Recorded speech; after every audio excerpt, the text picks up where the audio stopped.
The woods were already filled with shadows one June evening, just before 8 o'clock, although a bright sun, low in the west, still shone through the trees. A little girl was driving home her cow, a slow-moving, annoying creature, but also a good companion among the shadowy trees. Their way home was deep in the woods, but their feet knew the path very well, so the darkness did not matter. It often took a long time to find the cow before Sylvia could bring her home. The cow seemed to enjoy hiding among the bushes. She wore a loud bell around her neck, but the clever creature had discovered that the bell did not ring if she stood very still. Luckily, the cow gave good milk, and lots of it, so her owners did not mind about her hiding. And Sylvia had all the time in the world, and very little to do in that time except chase the cow. The cow had now decided she wanted to go home, and stepped along the path more quickly. Sylvia wondered what her grandmother would say, because they were very late. It was a long time since she had left home at 5:30. But Mrs. Tilly had chased the cow herself on many summer evenings and knew how difficult the old cow could be. She also knew that Sylvia loved being outside in the woods and fields. It was a great change for a little girl who had lived for 8 years in a crowded, noisy town full of factories. Old Mrs. Tilly had chosen Sylvia from her daughter's house full of children to come and live with her at the farm. Sylvia was afraid of people, her mother said. But Mrs. Tilly just laughed. I guess she won't be troubled much with people up at the old place. So the old grandmother took Sylvia away. And when at last they reached the door of the lonely farmhouse, and the cat came to walk around their legs, purring loudly, Sylvia whispered that this was a beautiful place to live in, and she would never wish to go home. That was a year ago, and now the girl and the cow followed the shadowy path through the woods. The cow stopped to drink in a little river, and Sylvia stood still and waited, letting her feet cool themselves in the shallow water. Up above her, in the great branches of the tall trees, the leaves moved gently in a little wind, and the birds were singing, preparing for the night. Sylvia herself felt sleepy, but it was not far to the house now, and the air was soft and sweet. She felt that she belonged in this quiet world of gray shadows and moving leaves, and her life in the noisy town seemed far away. Suddenly, the little woods girl heard a clear whistle not far away. Not a bird's whistle, which is a friendly sound, but a boy's whistle, loud and strong and full of fight. Frightened, Sylvia tried to hide behind some bushes, but she was just too late. The enemy had discovered her and called out in a friendly voice, "Hello, little girl! How far is it to the road?" "A good long way," answered Sylvia in a frightened little whisper. She was not brave enough to look at the tall young man who carried a gun over his shoulder, but she came out from behind her bush and again followed the cow. The young man walked along beside her. "I have been hunting for some birds," the stranger said, "and I have lost my way and need a friend very much. Don't be afraid," he added gently. "Speak up and tell me what your name is. And do you think I can spend the night at your house and go out hunting early in the morning?" Sylvia was more frightened than ever. What would her grandmother say about this? She did not know what to do and looked down at the ground. In the end, she managed to whisper, "Sylvie," when the young man again asked her name. Mrs. Tilley was at the door when the three companions arrived. The cow gave a loud moo to explain matters. "Yes, you ought to be sorry," Mrs. Tilley said to the cow. "Where was she hiding herself this time, Sylvie?" But Sylvia kept silent, not knowing how to explain the stranger. The young man put his gun by the door and dropped his hunting bag next to it. He said good evening to Mrs. Tilley, told his story, and asked for a night's rest at the farm. "Put me anywhere you like," he said. "I must be off early in the morning, before day. But I am very hungry indeed. You can give me some milk, that's clear." "Oh, yes, we can give you milk," said Mrs. Tilley. "And you're welcome to what we've got. I'll milk the cow right now, and you make yourself at home. There's plenty of comfortable places to sleep round the farm," she added kindly. "Now step round and put out a plate for the gentleman, Sylvie." Sylvia disappeared at once, pleased to have something to do, and she was hungry herself. The young man was surprised to find this clean and comfortable little house in the New England wilderness. He had stayed in very different kinds of homes, where the chickens lived in the same room as the family. He listened with interest to the old woman talking. He watched Sylvia's pale face and shining gray eyes, and he said it was the best supper that he had eaten in a month. Afterward, the new friends sat in the doorway together while the moon came up.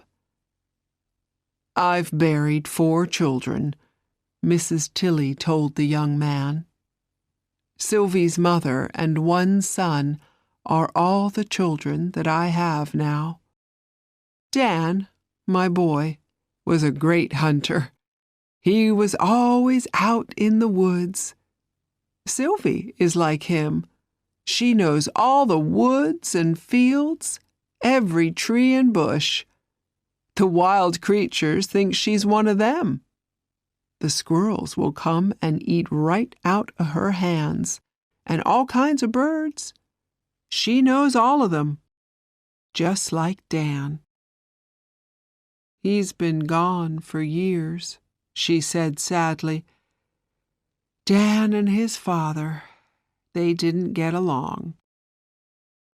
There was some family sadness hidden in those words, but the young man did not hear it. He was too interested in something else. "So, Sylvie knows all about birds, does she?" he said. He looked round at the little girl who sat, shy and sleepy, in the moonlight. I've been collecting birds myself, ever since I was a boy." Mrs. Tilly smiled. "But there are 2 or 3 unusual ones that I haven't found yet." "Do you put them in cages?" asked Mrs. Tilly. "Oh, no, they're stuffed. And I've shot or caught every one myself. I saw a white heron 2 days ago, and I've been following it. The little white heron, it is." And he turned to look at Sylvia, hoping that she had seen it. "A strange, tall, white bird with soft feathers and long, thin legs. Its nest is made of sticks, often in the top of a high tree." Sylvia's heart gave a wild beat. She knew that strange white bird, and had once got close to where it stood in the green marsh grass over at the other side of the woods. "I'd like to find that heron's nest more than anything," the young man said. "I'd give $10 to anybody who could show it to me," he added. "And I plan to spend the rest of my vacation hunting for it." Mrs. Tilly listened to all this with amused interest, but Sylvia was watching the moonlight dancing in the trees. It was impossible to decide during that night how many wonderful things those $10 could buy. The next day, the young hunter walked around the woods, and Sylvia went with him. She had lost her fear of the young man, who was friendly and kind. He told her many things about the birds and where they lived and what they did. And he gave her a pocket knife, which was a wonderful thing to her. She liked him very much indeed, but she did not like the shooting. She could not understand why he killed the birds that he seemed to love so much. But as the day passed, Sylvia still watched the young man, and the woman's heart, asleep in the child, slowly began to learn the dream of love. Together, they stepped softly through the woodlands. They stopped to listen to a bird's song, then went forward, carefully moving branches to one side. They spoke little, and only in whispers, the young man going first, and Sylvia following, with her gray eyes dark with excitement. She was sad because they did not find the white heron, the bird that the young man wanted so much. But Sylvia only followed where he went. She could never speak first. It was hard enough for her to whisper yes or no to answer questions. At last evening came, and they found and drove the cow home together. And Sylvia smiled happily when they came to the place where she heard the whistle and was afraid only the night before. Half a mile from home, at the far edge of the woods, on high ground, a great pine tree stood. It was the last tree of an older forest, and around it a new wood of younger trees had grown. But the old pine tree's head stood high above them all, and was seen from miles away across land and sea. Sylvia knew this tree well. She believed that at the top it was possible to see the Atlantic Ocean. The little girl had never seen the sea, but she had often dreamed about it. Now she had a new idea, which filled her with excitement. From the top of this great tree she could see all the world. So couldn't she also see where the white heron flew, where it came from, and where it went to?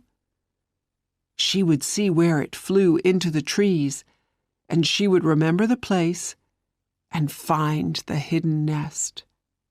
What an adventure it would be, and how wonderful later in the morning when she could tell her great secret.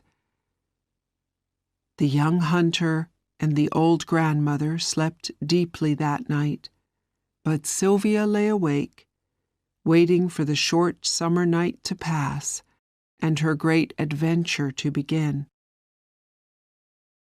Before daylight, she quietly left the house and followed the path through the woods.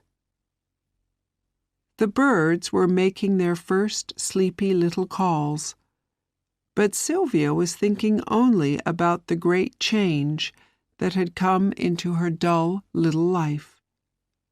Ah, Sylvie, Sylvie, do not forget that the birds and animals of the forest were your first friends. Now she came to the great pine tree, and small and foolish Sylvia began to climb. First, she must climb the white oak tree next to the pine tree. She had often climbed this tree and knew that one of its high branches went into the pine tree, and she could move from one tree to the other.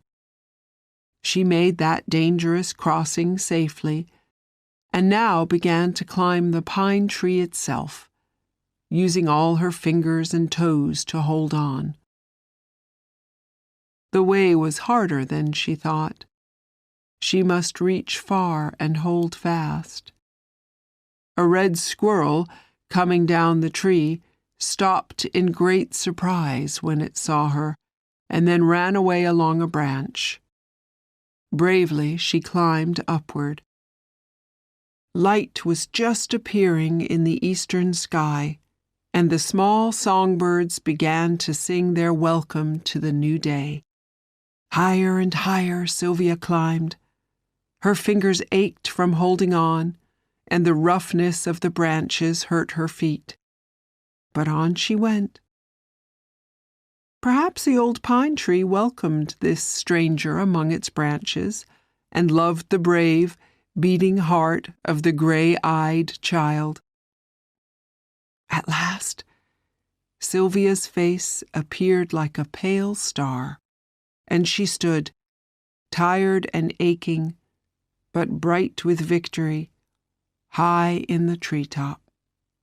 Yes, there was the sea in the east, with the sun making a golden path across it. And in the west, the woods and farms, the green fields and white villages reached miles into the distance. Truly, it was a great and beautiful world. The birds sang louder and louder, and the sun grew brighter. Sylvia could see the white sails of ships out at sea, and the purple-pink clouds began to turn white.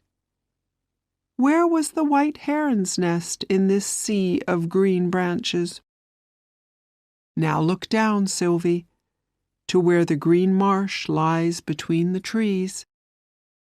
There, where you saw the white heron once, you will see him again.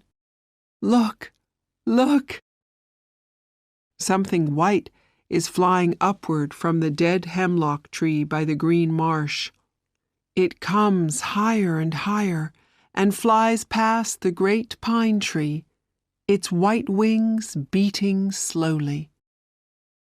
Now it lands on a branch nearby and cries back to his mate on the nest below and cleans his feathers for the new day. The child watches, her heart full of happiness. She knows the wild white heron's secret now. In a minute, he flies away, back down to his home in the green world below. Then Sylvia begins the dangerous climb down, careful not to look down, and ready to cry sometimes because her fingers ache and her feet hurt. But she wonders over and over again what the young man will say to her when she tells him how to find his way straight to the heron's nest. "Sylvie! Sylvie!" called the busy old grandmother again and again, but Sylvia's small bed was empty. The visitor woke up and hurried to get ready for his day in the woods. He was sure from the shy little girl's face that she knew where the white heron was. Here she is now, paler than ever, her dress dirty from the pine tree. The grandmother and the hunter stand at the door together and question her, and the great moment has come to speak of the dead hemlock tree by the green marsh. But Sylvia does not speak after all, although the young man's kind eyes are looking straight into her own. He can make them rich with money. He has promised it, and they are poor now. She wants so much to make him happy, and he waits to hear the story that she can tell. No, she must keep silent. Why suddenly is it forbidden to speak? It is the first time in her young life that the great world has put out a hand to her, and must she push it away because of a bird? The sound of the great pine tree's branches is in her ears. She remembers how the white heron came flying through the golden air, and how they watched the sea and the morning together. And Sylvia cannot speak. She cannot tell the heron's secret and give its life away. The pain in that loyal heart was great when the young man went away disappointed later in the day. The promise and the dream of love had gone forever. For a long time she heard again his whistle as she came home with the cow, and she even forgot her sadness at the sound of his gun and the songbirds falling silent to the ground. Were the birds better friends than their hunter? Who can tell? But remember, you wild creatures of the woodland, what this child has lost. Bring your love and trust and tell your secrets to this lonely country child.